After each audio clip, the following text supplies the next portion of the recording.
Hello నమస్తే.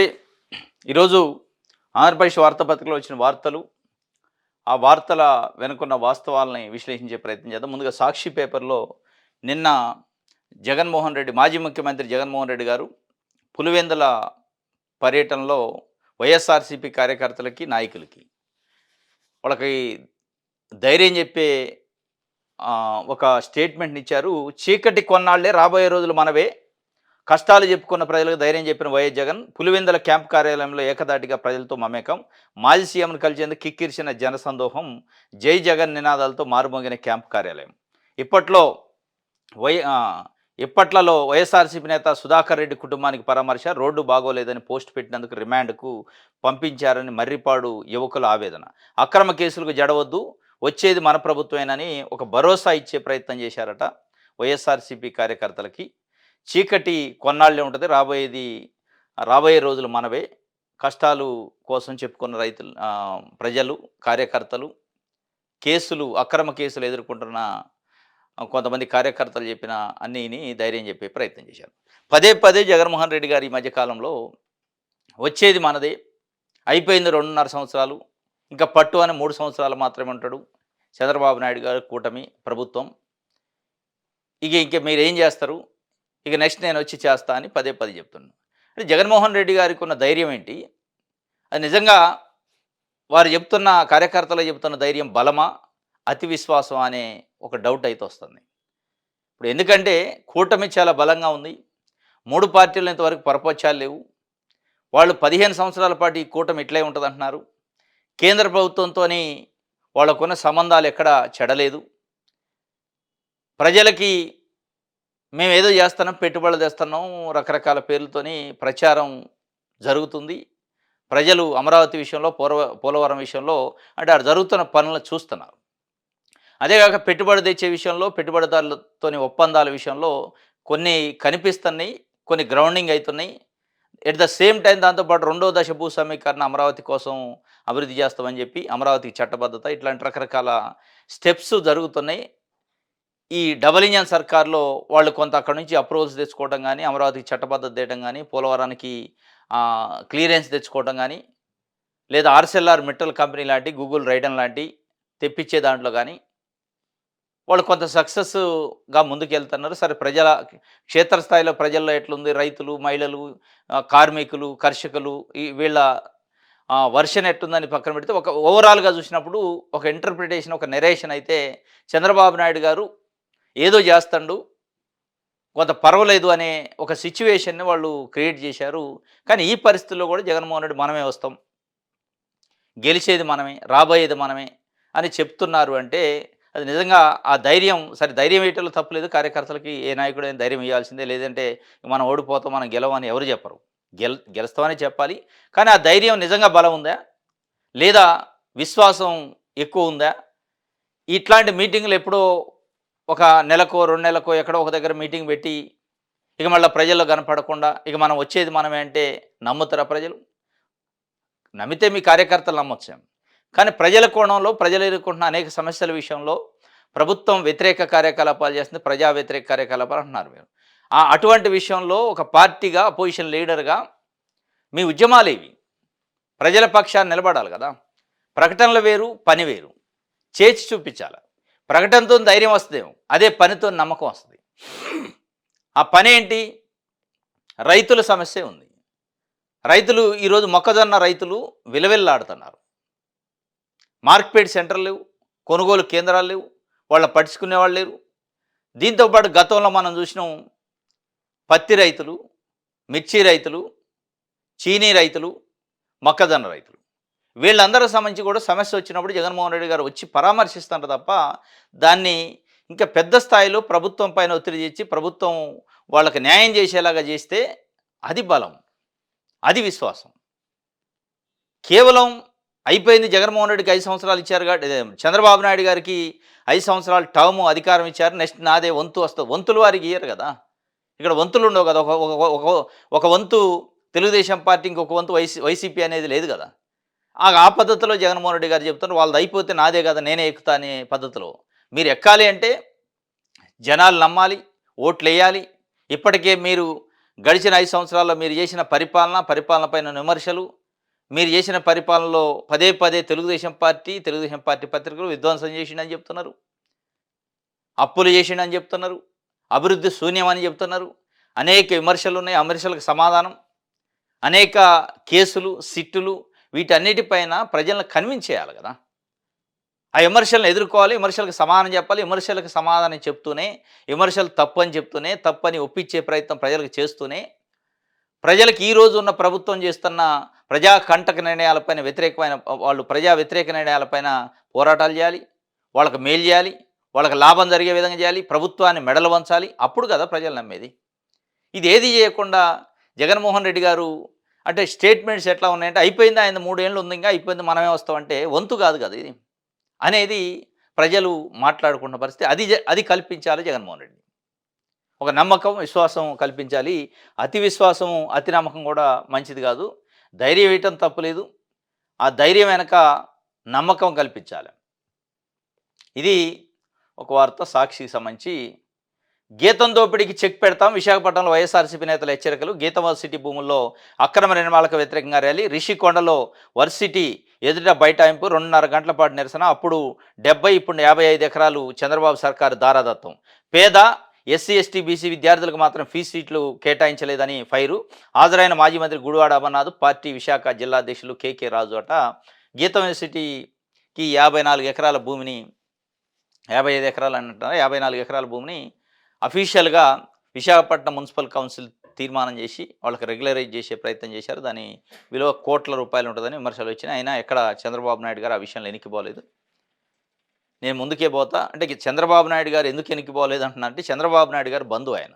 గీతం యూనివర్సిటీకి సంబంధించి యాజమాన్యం స్వయంగా లోకేష్ గారు తోడల్లుడు, చంద్రబాబు నాయుడు గారి పార్టీలో ఒక ఎంపీ, బాలకృష్ణ గారి అల్లుడు కూడా అయినందుకు కుటుంబ సభ్యులకి మేలు చేసే కార్యక్రమాలు ఒక ప్రభుత్వ అధినేతగా ఉండి చేయొద్దు అని చెప్పి విమర్శలు వస్తున్నాయి. అయినా ఎనికిదిలే. ఇదే కాదు, హెరిటేజ్కి 100 కోట్ల రూపాయల లాభం చేకూర్చే జీవో, ఇటువంటివన్నీ చూస్తుంటే కూడా చంద్రబాబు నాయుడు గారు చెప్తున్న విలువలు, నైతిక విలువలు, నైతికత వీటిపైన కూడా అనుమానాలు వస్తున్నాయి. అయినా కానీ వారు ఎక్కడ ఎనికి తీయట్లే. అధికారం ఇచ్చారు, అధికారం ఉన్నప్పుడే మనం చక్కబెట్టుకోవాలనే కార్యక్రమం చేస్తున్నారు. వైఎస్ఆర్సీపీ ఆ దోపిడీకి వ్యతిరేకంగా చెక్ పెడతామని ఒక ఉద్యమం స్టార్ట్ చేసింది. ఇంకోటి, సీమ ఆదాయం అమరావతిలో ఖర్చు. రాష్ట్రంలో దారుణంగా ఆర్థిక దుర్వినియోగం జరుగుతుంది. 200 కోట్లు ఖర్చు చేస్తే సీమ లిఫ్ట్ పూర్తవుతుంది. రాజకీయ కారణాలతోనే దీనిపై చంద్రబాబు నిర్లక్ష్యం. రేవంత్ రెడ్డి వ్యాఖ్యలను ఇప్పటి వరకు ఆయన ఎందుకు ఖండించలేదు? పార్టీలకు అతీతంగా అందరూ ఉద్యమానికి కలిసి రావాలి. సీమ సాగునీటి ప్రాజెక్టులు సమాలోచనల సభలో గ్రేటర్ నేతలు అని చెప్పి నంద్యాలలో రాయలసీమకు సంబంధించిన నాయకులు సీమ సాగునీటి ప్రాజెక్టులు సమాలోచనలు అని ఒక సభ పెట్టి దాంట్లో చెప్పారు. అంటే వీళ్ళు ఆరోపిస్తున్నది అంటే రాయలసీమ ఆదాయాన్ని తీసుకుని అమరావతిలో ఖర్చు పెడుతున్నారు అని చెప్పి. అంటే వైఎస్ఆర్సీపీ రాజధాని విషయంలో చాలా ఒక గందరగోళాన్ని క్రియేట్ చేసే ప్రయత్నం చేస్తుందని అనిపిస్తుంది. ప్రధానంగా వైఎస్ఆర్సీపీ నాయకులు దాని వెనక ఉండే ఆరోపణలు చేస్తున్నారు. సీమ ఆదాయాన్ని తీసుకుపోయి అమరావతిలో ఖర్చు పెడుతున్నారని. ఒకవైపు తెలుగుదేశం పార్టీ ఏం చెప్తుంది, ప్రభుత్వం ఏం చెప్తుంది? అమరావతికి ఎవరు నిధులు అవసరం లేదు, సెల్ఫ్ సస్టైనబుల్ రాజధాని, సెల్ఫ్ మానిటైజేషన్, సెల్ఫ్ ఫైనాన్సింగ్ రాజధాని అంటున్నారు. వీళ్ళు ఇప్పుడు ఒక కొత్త సెంటిమెంట్ని తీసుకొచ్చారు. రాయలసీమ డబ్బులను తీసుకుపోయి అక్కడ అమరావతిలో ఖర్చు పెడుతున్నారు అని చెప్పి. అంటే రాయలసీమ, ఆంధ్ర, ఈ సీమాంధ్ర అనే ఆ కాన్సెప్ట్లో సీమ వేరు, ఆంధ్ర వేరు అనే కాన్సెప్ట్లో రాయలసీమ ఆదాయం డబ్బు ఖర్చు పెడుతున్నారు అని చెప్పి ఒక సెంటిమెంట్ని ఇప్పటికీ రాజేసే ఒక ప్రయత్నం చేస్తారు. ఇప్పటికే జగన్మోహన్ రెడ్డి గారు మావిగాన్ అనే ఒక కొత్త విధానాన్ని అదొకటి తీసుకొచ్చారు. దీని అంతటికీ ఏమవుతుందంటే వైఎస్ఆర్సీపీ పైన ప్రజల్లో ఒక రకమైన నెగిటివ్ క్యాంపెయిన్ కూడా జరిగింది. రాజధాని విషయంలో చంద్రబాబు నాయుడు గారు నిర్మాణం చేయడానికి ప్రయత్నం చేస్తుంటే జగన్మోహన్ రెడ్డి అడ్డుకునే ప్రయత్నం చేస్తుండు. వైఎస్ఆర్సీపీ దాంట్లో పుల్లబెట్టే కార్యక్రమం చేస్తుంది, దాంట్లో సెంటిమెంట్ని రాజేసే ప్రయత్నం చేస్తుందనే ఒక నెరేషను క్రియేట్ అవుతుంది. మరి వాళ్ళకి అర్థమవుతుందా లేదు తెలియట్లేదు. జగన్మోహన్ రెడ్డి గారు చట్టసభలో, పార్లమెంట్లో అమరావతికి చట్టబద్ధత జరుగుతుంటే అప్పుడు మావిగాన్ అనే బదులు దానికి ముందన్నానే ఉండాల్సింది.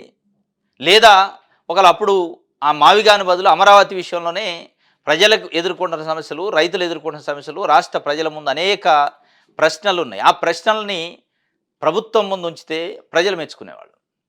అసలు మీరు అమరావతి రాజధాని ఎన్ని వేల ఎకరాలు కడతారు, ఎన్ని లక్షల కోట్లు ఖర్చు అయింది, ఎన్ని వేల కోట్లు ఖర్చు అయింది, దాంట్లో కేంద్రం వాటా ఎంత, రాష్ట్రం వాటా ఎంత, అసలు సెల్ఫ్ సస్టైన్ అంటున్నారు, అది సెల్ఫ్ సస్టైనా కాదా, రెండో దశ మూడో దశ భూ సమీకరణ దేనికి, మీరు ఒకసారి మున్సిపాలిటీ అయిద్దంటారు, ఇంకోసారి అమరావతి విశ్వనగరం అయిద్దంటారు. ఈ ఈ ఈ కాంట్రడిక్షన్ ఏంటి అనే అంశాలని వారు ప్రస్తావించలేదు. దాంతో పాటు అమరావతి రాజధానికి చట్టబద్ధతే కాదు, ప్రత్యేక హోదా పరిస్థితి ఏంటి? ఎందుకు మీరు నిలదీయట్లే, అడగట్లేదని ప్రభుత్వం పైన ఒత్తిడి తెచ్చుంటే ప్రజలు ఆ కోణంలో వైఎస్ఆర్‌సీపీని ఫాలో అయ్యేటోళ్ళు. మీరు ఎప్పుడైతే అక్కడ చట్టబద్ధత అయితుందో అది కాదు మావిగా అనంటే దాన్ని ఏమంటారు? చెడగొట్టడానికి చేసే స్టేట్మెంట్లు అంటారు. ఇప్పుడు మళ్ళీ అమరావతికి రాయలసీమ ఆదాయాన్ని తీసుకుపోయి ఖర్చు పెడుతున్నారంటే ఇది ఒక సెంటిమెంట్ కోసం ప్రయత్నం చేస్తున్నట్టయింది. మరి ఇది ఏం ఆలోచిస్తుందో వైఎస్ఆర్‌సీపీ జగన్మోహన్ రెడ్డి గారు? రాష్ట్ర ప్రజలు ఎట్లా ఆలోచిస్తారు, రాష్ట్ర ప్రజలు ఎట్లా తీసుకుంటారు మీ స్టేట్మెంట్లు అనేది ఆలోచిస్తున్నారా లేదు తెలవట్లేదు కానీ ఒక రకమైన కాంట్రడిక్షన్ అయితే క్రియేట్ చేసే ప్రయత్నం చేస్తున్నారనేది ఒక చర్చ ప్రజల్లో జరుగుతుంది. ఇది ఒక వార్త సాక్షికి సంబంధించి. రైట్. ప్రజాశక్తి చూద్దాం. పంట కొనుగోళ్లో కేంద్రం రామరాము, ఎంఎస్పీ క్రాప్స్కు సైతం పీడీపీ, నిరుడు రాష్ట్రంలో ప్రయోగము, మొక్కజొన్న రైతుకి ఇదే శాపము, కూటమి ప్రభుత్వం లేఖలు కంటి తుడిపాయని. అన్ని పంటల కనీస మద్దతు ధర గ్యారంటీ చేస్తూ చట్టబద్ధ కల్పించాలని స్వామినాథన్ కమిషన్ సిఫార్సులకు అనుగుణంగా ఉత్పత్తి ఖర్చులకు 50% కలిపి ఎంఎస్పీ అమలు చేయాలని రైతులు ఆందోళన చేస్తుండగా కేంద్రంలోని మోడీ ప్రభుత్వం మొత్తానికే పంటల సేకరణకు రామ్ పలుకుతుంది.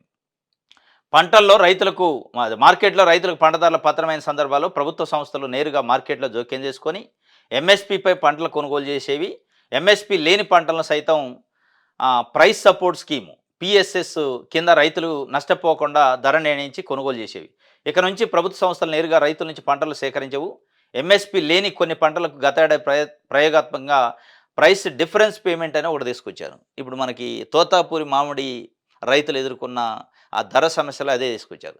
ప్రైస్ డిఫరెన్స్ అంటే వాళ్ళకి అసలు ఎంత ధర పలకాలి, మార్కెట్లో ఎంత ధర పలుకుతుందో ఆ డిఫరెన్స్ ప్రభుత్వం భరిస్తుంది అని చెప్పి పీడీ ప్రైస్ డిఫరెన్స్ స్కీమ్ అని చెప్పి ఒక దాన్ని తీసుకొచ్చారు.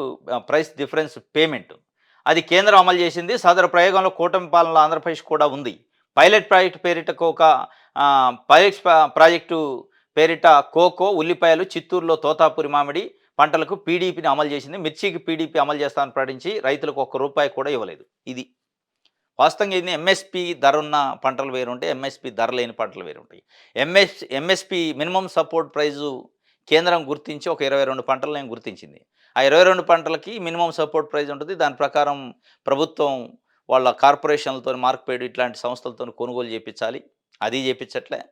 ఇక అసలు ఎంఎస్పీలో లేని పంటల కోసం ఈ పీడీపీ అనేది వచ్చింది, ప్రైస్ డిఫరెన్స్ పేమెంట్ అనే స్కీమ్. దాన్ని తీసుకొచ్చి ఎంఎస్పీ ఉన్న పంటలకు కూడా దాన్ని అప్లై చేసే ప్రయత్నం చేస్తాం. ఈరోజు మొక్కజొన్నకి ఎంఎస్పీ ఉంది 2400 ఒక క్వింటా కేంద్ర ప్రభుత్వం ప్రకటించింది. ఆ 2400 ఈరోజు మార్కెట్లో ప్రైవేట్ వాళ్ళు కొంటలేదు కాబట్టి దాన్ని ప్రభుత్వమే మార్క్‌ఫెడ్ సెంటర్లు ఓపెన్ చేసి, కొనుగోలు కేంద్రాలు ఓపెన్ చేసి కొని ప్రభుత్వం దాన్ని సేల్ చేయాల్సిన పరిస్థితి ఉంటుంది. రైతులకి ఎంఎస్పీ ధర ఇవ్వాల్సిన పరిస్థితి ఉంటుంది. ఎంఎస్పీని డిక్లేర్ చేసింది మినిమం సపోర్ట్ ప్రైజ్ కేంద్ర ప్రభుత్వం. అదొక చట్టబద్ధమైన హామీ. ఆ చట్టబద్ధమైన హామీని అమలు చేసే దాంట్లో 2 ప్రభుత్వాలు విఫలమైన, అటు కేంద్ర ప్రభుత్వం, ఇటు రాష్ట్ర ప్రభుత్వం. మొక్కజొన్న రైతులకు గోస పట్టించుకోవట్లే. వాళ్ళ ఆవేదన అసలు వినపట్టలే వాళ్ళకి. వాళ్ళు అగమ్య గోచరం అన్నమాట. పంట పండించారు. పంట పండించే సందర్భంలో యూరియా కోసం నానా తంటాలు. సరే ఏదో పడి పంట తీసుకొచ్చారు. ఆ తీసుకొచ్చిన పంట కొనే దిక్కు లేదు. కళ్ళాల్లో ఈరోజు కన్నీటితోని రైతులు ఎదురు చూస్తున్నారు, ఎవరన్నా ఆదుకుంటారేమని చెప్పి. పదే చంద్రబాబు నాయుడు గారు డబుల్ ఇంజన్ సర్కారుతోని మనం దూసుకుపోతున్నాం అంటున్నాం. ఏంటి దూసుకుపోయేది? మామిడి రైతులు పంట అమ్ముకుంటాం అంటే కొనే దిక్కు లేదు. మొక్కజొన్న రైతులు పంట అమ్ముతాం అంటే కొనే దిక్కు లేదు. ప్రభుత్వం ఆదుకునే దిక్కు లేదు. దేనికి డబుల్ ఇంజన్ సర్కారు? మీరు పొగుడుకోవటానికే, లేదా ప్రజలు రైతుల భూములు తీసుకుపోయి ప్రైవేట్ కంపెనీలకి, పెట్టుబడిదారులకి దారాదత్తం చేయడానికి డబుల్ ఇంజన్ సర్కారు బుల్లెట్ ట్రైను స్పీడ్లో వెళ్తుందా? తమిళనాడు వెళ్ళి చంద్రబాబు నాయుడు గారు ప్రచారం చేస్తున్న ఎన్డీఏ పక్షాన్ని, ఆంధ్రప్రదేశ్లో అభివృద్ధి పరుగులు పెడుతుంది ఎన్డీఏ కూటమి వల్ల అని. ఏది పరుగులు? ఇక్కడ మొక్కజొన్న రైతులు కన్నీళ్లు పెడుతున్నారు. ఆడ పరుగులు కాదు. దేంట్లో ఉంది పరుగులు? కేవలం భూమి తీసుకునే దాంట్లో ఉంది తప్ప ప్రజలకి వేరే విషయాల్లో పరుగులు లేవు. యాజ్ యూజువల్గా జరగాల్సింది జరుగుతున్నది తప్ప పెద్ద అద్భుతాలు జరిగి ఎన్డీఏ కూటమిలో లేని రాష్ట్రాల కంటే పెద్ద ఎడ అభివృద్ధో పరుగులో లేవు. దాన్ని ఒక ఇంటర్ప్రిటేషన్, నరేషన్ బిల్డ్ చేసి అయిపోయింది. ఏదో అయితుంది, ఏదో అయితుందని పబ్లిసిటీ, ప్రచారం, పత్రికలు, టీవీ ఛానెల్‌లు అనుకూలంగా రాయించుకోవడం కాదు. ప్రజలకు చేయాలి పని. ఇది మొక్కజొన్న రైతుల ఆవేదనని ఇప్పటికైనా పట్టించుకోండి అని చెప్పి ఇప్పటికే సిపిఎం పార్టీ అనేక మార్లు డిమాండ్ చేసింది. దానికి సంబంధించి సిపిఎం పార్టీ రాష్ట్ర కార్యదర్శి ముఖ్యమంత్రికి లేఖ కూడా రాసింది. ఏర్పాటు చేసి కేంద్రాలు ఏర్పాటు చేసి మొక్కజొన్నలు కాలాలని. రైట్. ఇది ఒక వార్త. ఆంధ్రజ్యోతి చూద్దాం. ఇప్పుడు ఆంధ్రజ్యోతి పేపర్ చూడండి. ఇక్కడెక్కడ మొక్కజొన్న రైతుల వార్త ఉండదు. ప్రజల వార్తలు ఉండవు. ఏందేందో అసలు సంబంధం లేని, ప్రజలకు కోరుకుంది, ప్రజలకు అవసరం లేని వార్త. ఎవరో అమ్ముడుపోయారట. ఖైదీ తమ్ముడు ఖరీదైన ఎస్పీ, దోస్త్ మేరా దోస్త్ అట. ఇవన్నీ పోలీసులు ఇన్వెస్టిగేషన్ ఒక ప్రాసెస్. మన వార్త రాసినా రాయకపోయినా, లేదా లోపల పేజీలు రాసినా ప్రజలకి ఏమి దాంట్లో ఒరిగేది లేదు, వచ్చేది లేదు. దీన్ని బ్యానర్ ఐటమ్ పెట్టారంటే ఆంధ్రజ్యోతి ఇంటెన్షన్, ఎజెండా అయిందని అర్థమవుతుంది. ఆంధ్రజ్యోతి, ఈనాడు పేపర్లు ఈ మధ్యకాలంలో వాళ్ళ ఎజెండా కేవలం రాజకీయ నాయకుల పల్లకి మోయటానికే ఉంది. అరే మీరు మోస్తే మోసారు, పల్లకీలు మోయండి. కనీసం ప్రజల కోణం కోసం ఒక హాఫ్ పేజీ పెట్టండి. ఈరోజు మొక్కజొన్న రైతులు ఎదుర్కొంటున్న ఇబ్బంది, ఎంఎస్పి ధరకు కొంటలేదు, కొనుగోలు కేంద్రాలు లేవు. మనం ఎందుకు డబల్ ఇంజిన్ సర్కార్ అని పదే పదే డబ్బా కొట్టుకుంటున్నాం. ఆ డబల్ ఇంజిన్ సర్కార్ వల్ల కనీసం రైతులకి వాళ్ళ పంటను కూడా కొనే దిక్కు లేకపోతే ఎట్లా అని ఒక ప్రశ్నతోని వార్త రాస్తే తప్ప, ఎవడో అమ్ముడు పోయిండట, ఏదో దోస్తు మేర దోస్తే అట. దీంతో ఏంటి ఉపయోగం? ప్రజలకు ఏమైనా ఉపయోగమా? దీంట్లో ఎక్కడన్నా ఉందా ప్రజల కోణం కానీ, ప్రజల వార్తలు కానీ? ఒక ఫుల్ హాఫ్ పేజీ యాడు, ఇంకొక హాఫ్ పేజీ రాజకీయాలు. ఇవేనా వార్తలంటే? ఇదేనా మీ కోణం, మీ ఎజెండా? ఇగో ఇట్లా ఉంటుంది ఈ వార్తలు, పత్రికల వెనక ఉన్న ఎజెండా, వాస్తవాలు చూస్తే చాలా భయంకరమైన భయం వేస్తూ ఉంటుంది. ఆంధ్రప్రదేశ్లో పరిస్థితి, రాజకీయాలు, రాజకీయ పార్టీలు, పత్రికలు, టీవీ ఛానళ్ళ వ్యవహార శైలి చూస్తే ప్రజలను అసలు పట్టించుకుంటున్నారా? ప్రజల కోణం ఏమైనా ఉందా వీళ్ళకని పదే పదే ఆందోళన పడాల్సిన పరిస్థితి వచ్చింది. ఇది ఆయన ఎవరు అమ్ముడు పోయారట, ఖైదీ భీముడు ఖరీదైన ఎస్కేప్ అట, దోస్తు మేర దోస్తు, ఈయన ఎమ్మెల్సీ అనంతబాబుకు సంబంధించి. ఇది పాత కేసు నడుస్తూ ఉంది. అది అవుతుంది. మనం రాసినా, వార్తలు రాయకపోయినా, మాట్లాడినా, మాట్లాడకపోయినా పోలీసులు ఇన్వెస్టిగేషన్ చేస్తారు, కోర్టులో ట్రయల్ నడుస్తుంది. అదంతా ఒక ప్రాసెస్. మనం చూడటంలే 30-40 సంవత్సరాల నుంచి ఏ రాజకీయ నాయకుడి పైన కేసు అయ్యి జైలుకి పోయి ఇక పనికి రాకుండా ఎలక్షన్లో పోటీ చేయరాని పరిస్థితి ఏర్పడదా? ఈరోజు ఆంధ్రప్రదేశ్, తెలంగాణకి ముఖ్యమంత్రిగా వ్యవహరిస్తున్న చంద్రబాబు నాయుడు గారు, రేవంత్ రెడ్డి గారు క్రిమినల్ కేసులు ఉన్నాయి వాళ్ళపైన. ఆగిందా ముఖ్యమంత్రి కాకుండా? ఆగలేదు కదా. అంతకుముందు ముఖ్యమంత్రిగా వ్యవహరించిన జగన్మోహన్ రెడ్డి పైన క్రిమినల్ కేసులు ఉన్నాయి. ఆగిందా ముఖ్యమంత్రి కాకుండా? ఆగలేదు కదా. ఇవన్నీ వాటిని పట్టుకుని అసలు ప్రజల సమస్యలు పక్కన పెట్టి పత్రికలు రాజకీయ నాయకులను ఎలివేషన్ చేసే కార్యక్రమం, లేదంటే ఎవరినైనా విమర్శించే కార్యక్రమం ఇదేనా? పీపీపీ మెడికల్ కాలేజ్ నెలలో పట్టాలు ఎక్కాలి అని చెప్పి చంద్రబాబు నాయుడు గారు చెప్పిండు. ప్రైవేటీకరణ మెడికల్ కాలేజ్ ఒక 4 మెడికల్ కాలేజీలు ఒక దఫాట, రెండో దఫలో ఇంకొక 6, మొత్తం 10 మెడికల్ కాలేజీలు ఒక నెల రోజులలో పట్టాలు ఎక్కాలట.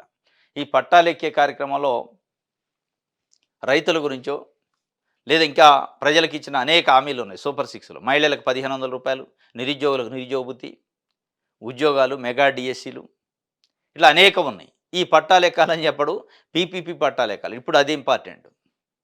దానికంటే ప్రజలు కోరుకుంటున్న అనేక సమస్యలు ఉన్నాయి. వాటిని పట్టాలు ఎక్కించండి. వాటిని పట్టాలు ఎక్కించడానికి అవసరమైతే కేంద్రంతో మాట్లాడండి. కనీసం మొక్కజొన్న రైతులకు సంబంధించి మొక్కజొన్న కొనుగోలు కేంద్రాలు పెట్టి కొనాలి అని చెప్పి కేంద్రానికి లేఖ రాస్తే లేఖను పట్టించుకున్న నాదుడు లేడు. ఇది డబుల్ ఇంజిన్ సర్కార్. ఎన్డీఏ కూటమిలో భాగస్వామ్య పక్షం చంద్రబాబు నాయుడు గారు, వారి ఎంపీలతోని ఇప్పుడు ప్రధానమంత్రిగా మోడీ ఉన్నారు. అటువంటి పార్టీ, అటువంటి ముఖ్యమంత్రి లెటర్ రాస్తే కేంద్ర ప్రభుత్వం పట్టించుకోవట్లేదంటే మీ పొత్తు దేనికి, మీ ఎత్తులు దేనికి, మీ మిత్రపక్షం దేనికి, ఏం ఉపయోగపడ్డది ఈ రాష్ట్రానికి?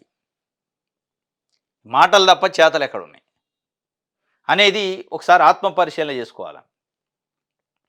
ఇది ఆంధ్రజ్యోతికి సంబంధించి. ఆంధ్రప్రభుత్వం బ్యూరోక్రాట్ల సర్దుబాటు అట, సీనియర్ ఐఏఎస్లపై అదనపు భారము, జూలైలోగా 5 పదవి విరమణ, కేడర్ కేటాయింపులో కొరత, ప్రత్యామ్నాయాలతో దిద్దుబాటు, జూన్లోగా కీలక మార్పుల అవకాశం. 3వ ఏడాది పాలనలో మరింత స్పీడ్ పెంచేసిన రాష్ట్రం సంప్రదింపులు, కేంద్ర నిర్ణయంతో పూర్తి స్థాయిలో కొలువుదీరిన యంత్రాంగము. కేంద్ర ప్రభుత్వం నుంచి ఐపీఎస్లు, ఐఏఎస్లని కేటాయింపులు చేసుకోలేని పరిస్థితుల్లో సర్దుబాటు చేయాల్సిన పరిస్థితి. ఒక్కొక్క ఐఏఎస్కి 4-5 డిపార్ట్మెంట్లు. ఇప్పుడు మనం ఆంధ్రప్రదేశ్కి మంచి అవకాశం, మంచి టైం అనమాట. ఆంధ్రప్రదేశ్ ప్రజలు చాలా అద్భుతమైన ఓటింగ్ చేశారు 2024 ఎన్నికల్లో, ఎంపీ ఎన్నికల్లో చాలా అద్భుతమైన ఫలితాలనిచ్చి ఎన్డీఏ కూటమి భాగస్వామ్యం పక్షం అయ్యేటట్టు, ఎన్డీఏ కూటమి ప్రభుత్వం తెలుగుదేశం పార్టీ ఎంపీల పైన ఆధారపడేటట్టు ఓటేశారు. ఒక ఆయుధాన్ని ఇచ్చి పంపారు చంద్రబాబు నాయుడు గారికి. ఈ ఆయుధాన్ని వాడి ఆంధ్రప్రదేశ్‌కి మేలు చెయ్యి, ఆంధ్రప్రదేశ్‌ని అభివృద్ధి చేయి, ఆంధ్రప్రదేశ్‌ని ముందుకు తీసుకో అని చెప్పారు. కానీ ఆ ఆయుధం ఉపయోగించి వారు ఆంధ్రప్రదేశ్‌ని ముందుకు తీసుకోవట్లే, వెనక్కి తీసుకోవట్లే. ఇక అక్కడ స్టాగ్నేషన్‌లో ఉంచారు. ఏ విషయంలో కూడా పంటల కొనుగోలు విషయం కావచ్చు, ఐఏఎస్‌లు, ఐపీఎస్‌ల కేటాయింపులు కావచ్చు, పోలవరం విషయం కావచ్చు, అమరావతి విషయం కావచ్చు, మాటలైతే చెప్తుండ్రు. చాలా అద్భుతమైన బుల్లెట్ స్పీడ్‌తోని పరిపాలన ముందుకు పోతుంది, పరుగులు పెడుతుందని. ఆ పరుగులు ఎవరికీ కనపడట్లే. ఆ తెలుగుదేశం పార్టీకి అనుకూలంగా ఉండే మీడియాకి, తెలుగుదేశం పార్టీ నాయకులకి తప్ప ఇంక మిగతా వాళ్ళకి ఆ పరుగులు కనిపించట్లే. ఐఏఎస్‌లు, ఐపీఎస్‌లని కనీసం కేటాయించుకోలేని పరిస్థితిలో 2 సంవత్సరాలు పూర్తిగా వస్తుంది ప్రభుత్వం ఏర్పడి. కేంద్రంలో బలమైన ముద్ర ఉంది. పక్కనున్న తెలంగాణ రాష్ట్రానికి అదే పరిస్థితి. ఎన్డీఏ కూటమిలో లేకపోయినా కాంగ్రెస్ పార్టీ ప్రభుత్వం అయినా ఐఏఎస్‌లు, ఐపీఎస్ విషయంలో కేటాయింపులలో, కేంద్ర సహకారం విషయంలో మన రాష్ట్రం కూడా ఏపీ కూడా అదే పరిస్థితి. పెద్ద తేడా ఏముంది? కొంచెం గొప్ప కొద్ది గొప్ప తప్ప అనేది ఇప్పుడు ప్రజలు మాట్లాడుకుంటున్న పరిస్థితి. ఐఏఎస్‌ల, ఐపీఎస్‌ల విషయంలో సర్దుబాటు చేసుకోవడం తప్ప ఇంక అక్కడ పోయి అడిగే పరిస్థితి లేదట. రైట్.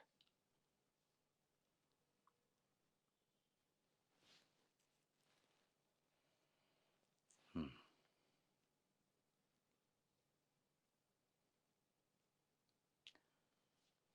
ఉత్తరాంధ్రకు కొత్త ఎనర్జీ వచ్చిందట. ఉత్తరాంధ్రలో అభివృద్ధి జోరు, పెట్టుబడుల హోరట. ఉత్తరాంధ్రకు కొత్త ఎనర్జీ ఏందంటే పెట్టుబడులు పెట్టడానికి వచ్చారట.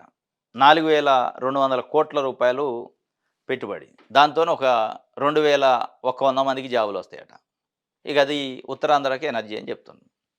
ఇప్పుడు ఈ 4,200,00,00,000 పెట్టుబడి పెట్టాలంటే వీళ్ళకి కొన్ని వందల ఎకరాల భూమి ఇయ్యాల ప్రజలది. దాన్ని తీసిపోయి కట్టబట్టి 2,100 మంది అందులో జాబ్ ఇస్తారట. ఇక అది అయిపోయింది, ఉపాధి, ఎనర్జీ వచ్చిందంటారు. అది ఎట్లా ఎనర్జీ అయిద్ది? ఈ మధ్య కాలంలో ఈ స్లోగన్స్, ఈ హెడ్‌లైన్స్ చూస్తుంటే అంటే ముఖ్యమంత్రి గారు, మంత్రులు మాట్లాడేది ఇక అయిపోయింది, దూసుకుపోతుంది బుల్లెట్ ట్రైను, అభివృద్ధి, ఉత్తరాంధ్రకి ఎనర్జీ వచ్చింది, ఆర్సెల్ఆర్ మిట్టల్‌తోని అద్భుతాలు జరుగుతాయి, లూలు కంపెనీతోని అద్భుతాలు జరుగుతాయి, లేతే రైడన్ కంపెనీతోని అద్భుతాలు జరుగుతాయి అంటే వాళ్ళు అద్భుతాలు చేయటానికి రాలే, బిజినెస్ చేయటానికి వస్తున్నారు. ఆ బిజినెస్ చేయటానికి వచ్చే వాళ్ళకి మీరు పెట్టుబడులదారులకి భూమి ఇస్తున్నారు, నీళ్ళు ఇస్తున్నారు, కరెంట్ ఇస్తున్నారు, జీఎస్టీలు మాఫీ ఇస్తున్నారు. ఇన్ని ప్రోత్సాహకాలు ఇచ్చాక వాళ్ళు ఇచ్చే ఉద్యోగాలు ఎంత? వేల సంఖ్యలో లేవు. 2,000, 3,000, 1,200. ఈ ఉద్యోగాలతోని అద్భుతాలు అయిపోతాయా? వాళ్ళు చేసేది వ్యాపారం, ఉద్యోగాలు ఇయటం ఒక్కటే కాదు. ఆ ప్రోత్సాహకాలేదో ఇప్పుడు పంట పండించే రైతులకి ఇవ్వండి. అసలు వాళ్ళ మనుషుల లెక్కనే చూడలే. వాళ్ళు చేసేది పనే కాదు, వాళ్ళ వృత్తే కాదు అన్నట్టు చూస్తున్నారు. ఇప్పుడు కష్టపడి భూమిని నమ్ముకొని పనిచేస్తున్న రైతుకి, పంట పండిస్తున్న రైతుకి ప్రోత్సాహకాలు ఇవ్వండి. పెట్టుబడిదారులకి, పెత్తందారులకి ఇచ్చే ప్రోత్సాహకాలు రైతులకి ఎందుకు ఇవ్వరు? వాళ్ళని కూడా ఎందుకు చెప్పరు? వాళ్ళకు కూడా మేము ప్రోత్సాహకాలు ఇస్తాం, ఉత్తరాంధ్ర ఎనర్జీ వస్తుంది, రైతులు మంచి మంచి క్రాప్స్ వేసి పండించుకోవచ్చు అని చెప్పరు. ఎప్పుడు పెట్టుబడిదారులు వస్తేనే మీకు సంతోషమా? పెట్టుబడిదారులు వచ్చి పెట్టుబడులు పెడితే దాన్ని ఓపెన్ చేస్తేనే మీకు ముఖంలో ఆనందమా? రైతుల గురించి మాట్లాడితే, రైతులకు ఏదైనా ప్రోత్సాహకాలు ఇస్తే అది ఆనందం కాదా? అది సంతోషం కాదా? వాళ్ళది ఉపాధి కాదా? అంటే పూర్తిగా వ్యవసాయ రంగాన్ని పక్కన పెట్టే కార్యక్రమం చేసి కేవలం పెట్టుబడిదారులు, పారిశ్రామికవేత్తలు వాళ్ళొస్తే ఇక రాష్ట్రం సస్యశ్యామలమైద్ది అంటున్నాడు. అసలు అది అది ఆ కంపారిజనే లేదు. అత్యధికంగా వ్యవసాయం పైన ఆధారపడ్డ కుటుంబాలున్నాక 70% మంది మీరు తెచ్చే పెట్టుబడుల వల్ల మొత్తం రాష్ట్రం సస్యశ్యామలం ఎట్టయిద్ది? అయితే గీతే పెట్టుబడి పెట్టినోడికి వ్యాపారం అయింది. లేదా అందులో కొన్ని కుటుంబాలకు జాబులు వస్తే వాళ్ళకైద్దాం. అది కూడా బంట్రోతుకి ఇది జాబులే.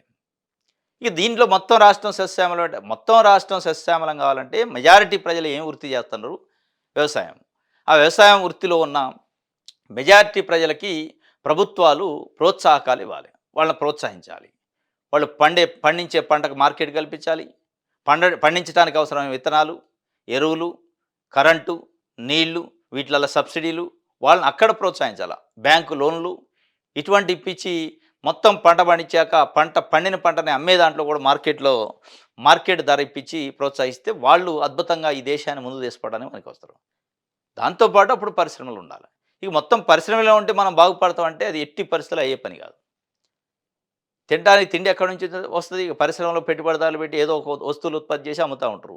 కడుపులో తినాలి కదా! అప్పుడు ఎవడు చేస్తాడు? కనీసం అదే ఆలోచించట్లే. ఇట్లనే ప్రభుత్వాలు ఒక 10, 15 ఏళ్ళు పోయాక లేదు లేదు అందరూ వ్యవసాయం వైపు రావాలంటారు. ఇప్పుడు చంద్రబాబు నాయుడు గారు ఎట్లయితే గతంలో ఒక్కరు ముద్దు ఇద్దరు జాల ఏదో చెప్పి ఒక స్లోగన్ ఇచ్చిండు. ఏది పిల్లల విషయంలో. పిల్లలు కనొద్దు, ఇద్దరి కంటే ఎక్కువ కొనొద్దు, ఒక్కళ్ళే ఇంకా బెటర్ అని చెప్పిండు. ఇప్పుడేమంటుండు లేదు లేదు ముగ్గురు, నలుగురిని కూడా కానండి అని చెప్తుండు. అదే మనిషి. అదే వ్యక్తి. అంటే ఆ రోజు అట్లా తీసుకుంటే ఈ రోజు ఇట్లా అంటే మీరు మీరు చేసిన ప్రయోగాలు విఫలమైనయి. అంతే గదా! దానివల్ల ఈరోజు మీరు అంటున్న వ్యవసాయ రంగాన్ని నిర్లక్ష్యము పెట్టుబడిదారులని జపం చేస్తున్నది. ఒక 10, 15 ఏళ్ల తర్వాత ఇది రివర్స్ మెథడ్‌లోకి వస్తది. లేదు లేదు మనం పెట్టుబడిదారులు కాదు మనకు కావాల్సింది. మన భూమిని నమ్ముకున్న రైతులకు మనం మేలు చేయాలి. అందరూ వ్యవసాయాలు చేయాలి. సాఫ్ట్‌వేర్ గాదు. ఫారెన్ పోవటం గాదు. వ్యవసాయం చేసి పంట పండియకపోతే తిండి గింజలకు ఇబ్బందయ్యి ప్రజలు చనిపోతారనే పరిస్థితి భవిష్యత్తులో వస్తది. ఇది ఒక వార్త ఆంధ్ర ప్రభకు సంబంధించి.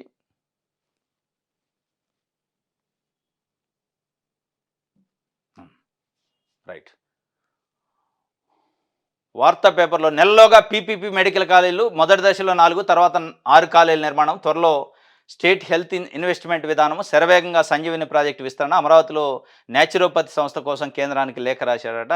నెలలోగా పీపీపీ మెడికల్ కాలేజీలు కంప్లీట్ అంటే దాటిని ట్రాక్‌లో పెట్టాలి. నిర్మాణం చేసే దాంట్లో మొదట దశలో 4, రెండో దశలో 6 అని చెప్పి 3 ఏళ్లలో మళ్ళీ వైకాపా ప్రభుత్వమే అధికారంలోకి వచ్చాక ప్రతి బాధితునికి న్యాయము. నిర్వాసితుల సమస్యలపై పోరాటం చేస్తాం ప్రజా దర్బార్‌లో జగన్మోహన్ రెడ్డి చెప్పారు. 3 ఏళ్లలో మళ్ళీ వైకాపా ప్రభుత్వమే వస్తదని. రైట్. ఇది ఈరోజు న్యూస్ అనాలిసిస్. రేపు తాజా వార్తలతో తిరిగి కలుసుకుందాం. Thank you.